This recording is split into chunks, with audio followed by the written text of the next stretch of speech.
Hello, and in today's video we are doing EFL Championship predictions for game week number 8 of the 2022 to 23 season. That's right, Championship predictions back on the channel. And before I go through my predictions for this week and also a quick look back at how we got on last week, what we're going to be doing is just showing you quickly what my current Championship EFL fantasy team is looking like. It is on gaffer.io.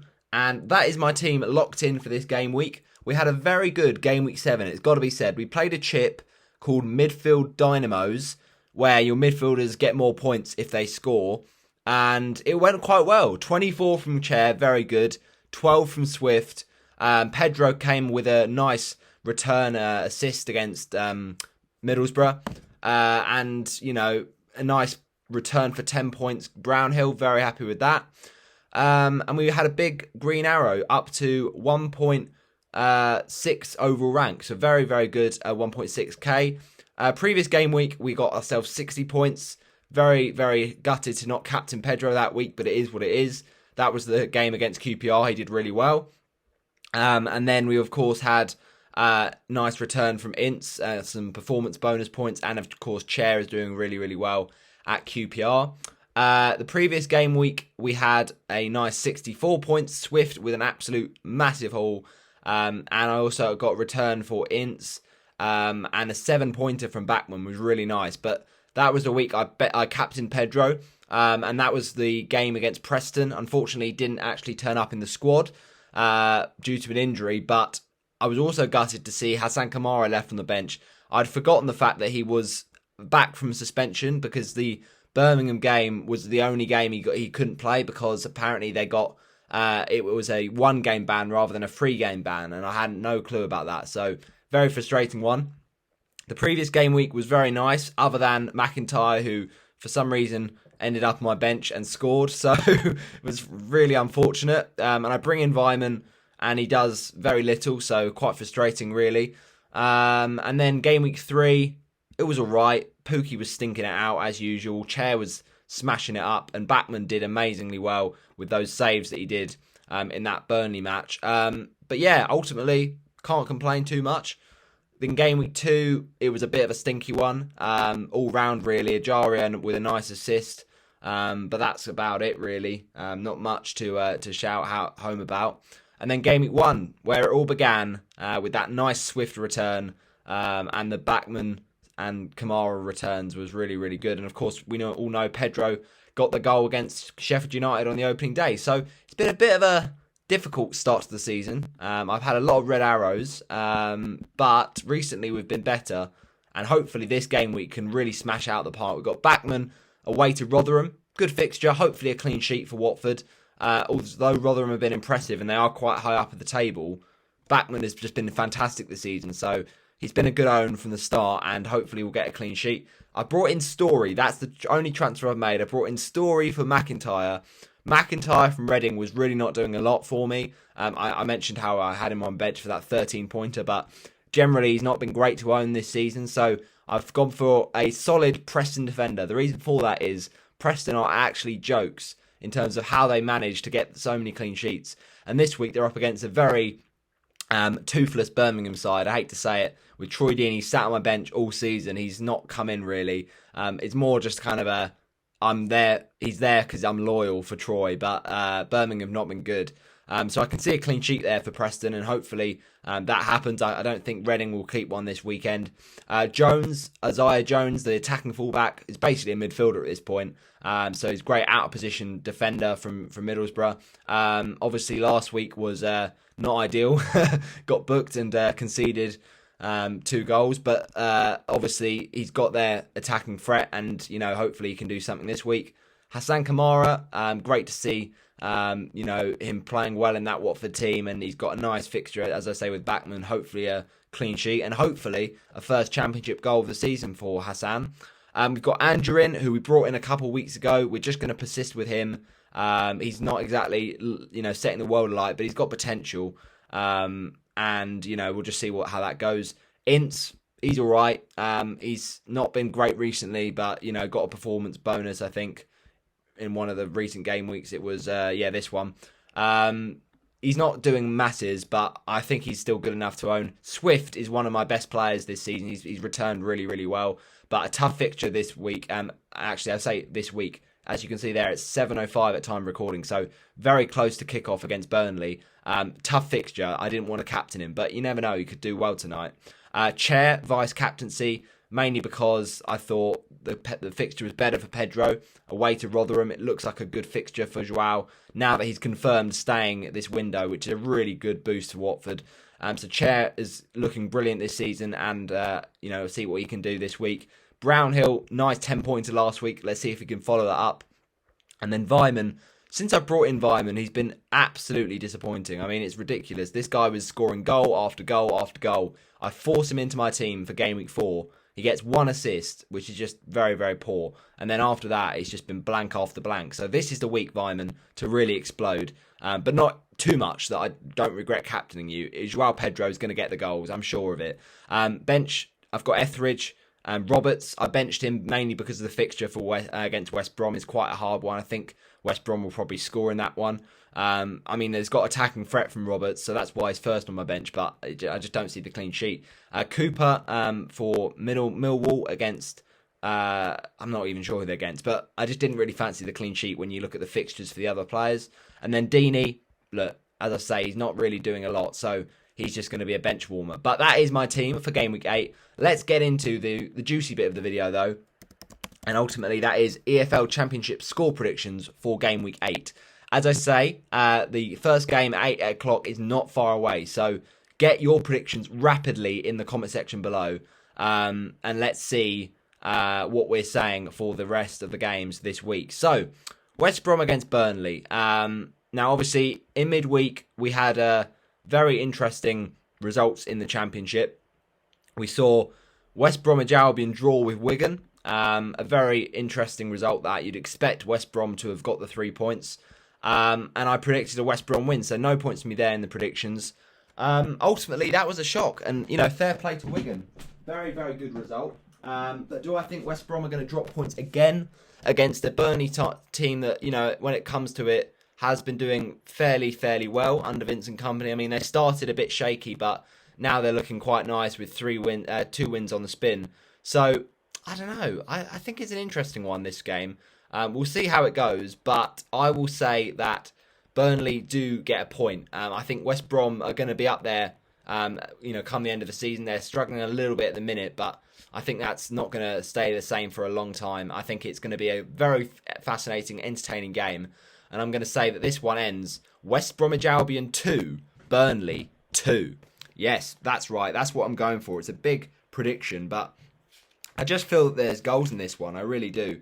Game week 8, that's the first prediction. 2-2 there. We've also got a prediction between the teams of, here it is, Blackburn Rovers and Bristol City. So, Blackburn, obviously, in midweek, very, very interesting result. I ultimately thought that they would struggle against Blackpool because we know how good Blackpool can be on their day, but ultimately a very early goal from Ben Brereton Diaz. He is their talisman always, and he scores again to put Blackburn in a nice, comfortable position of 5th. So Blackburn will be feeling confident ahead of this game against a Bristol City side that really have been a bit rocky under Nigel Pearson, but I don't know. I fancy a Blackburn win, but I think Bristol City will make it difficult. Blackburn 2, Bristol City 1. And I think goal scorers, Bristol City will get the first one through Andreas Weimann, but then Blackburn hit back with, you guessed it, another brace from Ben Brereton Diaz. Okay, let's move on to Luton against Wigan Athletic. Now, Luton are honestly a team, just showing you the time to make sure, are honestly a team that I think will do all right this season. And against a Wigan side who are low on confidence, I think Luton get the victory. A fairly routine win, as you'd expect. 1-0 Luton. Millwall against Cardiff. Now, this is a game I honestly think could swing both ways because Cardiff, I mean, they are always on the cusp of something all right. But last week against Luton, they would have expected, certainly at home, to have got more than that. So I think this game is going to be a big test because Millwall are quite a difficult team to play against. They certainly make it tough, but they had a tough match last week against Burnley. So I think that Millwall will sneak a victory here. Despite the fact that Cardiff probably got the better team most weeks, I will say Millwall to win this one, 2-1. Now we've got a game between Norwich and Coventry. Now, Coventry have started the season in a very interesting fashion. I thought last season they were superb, but this season they've really struggled. And I don't think that is going to stop against the Norwich team that are starting to feel more confident, starting to click. So I'll say Norwich City 4, Cardiff 1. Coventry 1. So 4-1 to the Canaries with Josh Sargent getting on the score sheet. Then we've got Preston against Birmingham. Now, Preston are keeping clean sheets like there's no tomorrow. I mean, midweek game against Coventry looks a fairly difficult game. But it was a good win for Preston. And obviously, Jakobsen getting the winner. I mean, clean sheets are Preston's bread and butter at this point. When you look at this team, though, Birmingham have struggled to score goals. So I think they'll get another Preston. And I think they'll win 2-0 against the Blues for Preston. Okay, now we've got a Rotherham United-Watford game. Come on, you Horns! Big game. Obviously, it was a huge victory on Tuesday night against Middlesbrough. That was absolute last-minute limbs. And it was a great victory. Really worked hard for that. We had to come back from behind. We showed character. We showed tenacious battling. And ultimately, that was a really important moment. And a great first goal for Vakun Bayo. I take back all that I said about how he was just not scoring the chances and missing chances against Preston. Really, it was superb, and really happy with that. So, we go into this game really looking to improve our away record. Still yet to get that first away win of the season. But I think we can do it. Although Rotherham have looked quite, strong this season and they're, sitting pretty in 12th, I think this is the sort of game we have to be aiming to get victories in. I just worry about, when we don't score first, which is seeming to be the case at the minute, we are often going to struggle to get back in games. I mean, we did it against Middlesbrough, but that's not going to happen every week. So we have to be careful. But I think we'll see out the victory and get a 2-0 away win. Rotherham United 0, Watford 2. Goal scorers here, I think the first will be João Pedro, after he was confirmed going to be at Watford after the transfer window. A huge boost for the Hornets. And then the second Watford goal, there it is again, João Pedro with a brace, the Brazilian baller. Okay, moving on to the next one is Swansea City against Queen's Park Rangers. Now, I honestly feel that this Swansea team have really been in freefall. I mean, you look at them in the table, they're sitting very close to that relegation zone, and the form under the management of Russell Martin has been way too shoddy, so they have to come back to better form here, I think.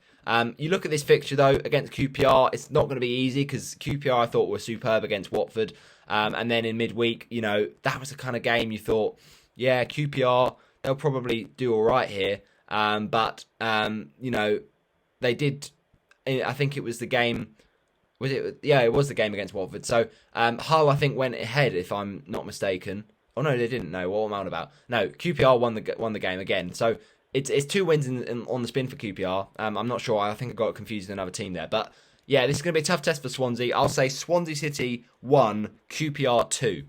Okay, now we've got Reading against Stoke City. Reading, obviously, last week with a interesting defeat. I say interesting. They probably should have expected it against a Bramall Lane Sheffield United side that never lose at home. But ultimately, yeah, this is a tough test for them because, Sheffield United are a very good team. We saw that last week. Stoke, on the other hand, I don't know what to think with Stoke. They got a new kind of philosophy. They've sacked the manager. They are going to still be in and around there, but I think Reading will fancy their chances to bounce back from last week. I think that won't happen most weeks. So I'll say Reading 2, Stoke City 1. Now we've got the game between Huddersfield Town and Blackpool. Blackpool obviously narrowly defeated last week against Blackburn, and you look at Huddersfield, well, that was a bit of a bad defeat to Bristol City, who haven't been perfect themselves. So I worry for Huddersfield. They're dropping down the table, and they're sitting in 23rd, so they've got to get something from somewhere. But this match does provide an opportunity for them to kind of kickstart a bit of form, and a Blackpool team that I think have been a bit up and down. I'll say Huddersfield Town 1, Blackpool 0. And then we've got Hull against Sheffield United. Now, we saw how Sheffield United ripped Reading to shreds, and Hull were equally ripped to shreds by Queen's Park Rangers. So I think Sheffield United get the victory here, despite how good Hull have been to start the season. Hull 1, Sheffield United 3.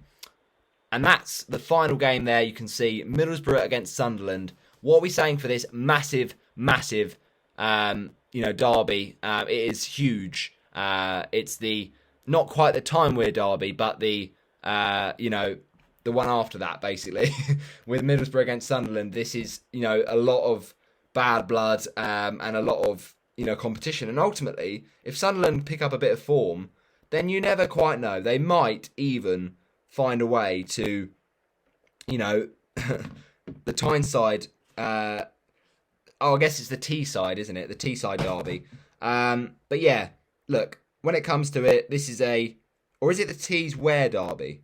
Yeah, it's a Tees Wear derby. I don't know what I was on about. I think Middlesbrough this season, honestly, they are not where I thought they would be. They have a good squad, they have a great manager, but they're just not getting the results. Whereas Sunderland look like the sort of team that could upset anyone. So I think with the fact that Middlesbrough are at home, you have to think this is going to be a tight game. I'll say 1-1 on the day between Middlesbrough and Sunderland.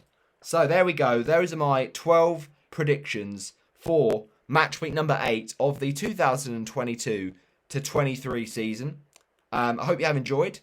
Smash a like on the video for more. Comment your scores right now because there is approximately 45 minutes to kick off. And just share it around. And even if you don't get a chance to comment that score prediction of the first game, West Brom against Burnley, then don't worry. Predict the games after that on the Saturdays and get that sent in on the comment section below before the deadline of about 12 o'clock on Saturday morning. Thanks for watching. As I say, share it around if you know people that like Championship YouTube content, and I'll see you in the next one. Bye-bye. Oh, by the way, I nearly left. I know I said a 2-0 Pedro double, but I'll say the goal scorers' minutes come in the 23rd minute and the 55th minute. Nice.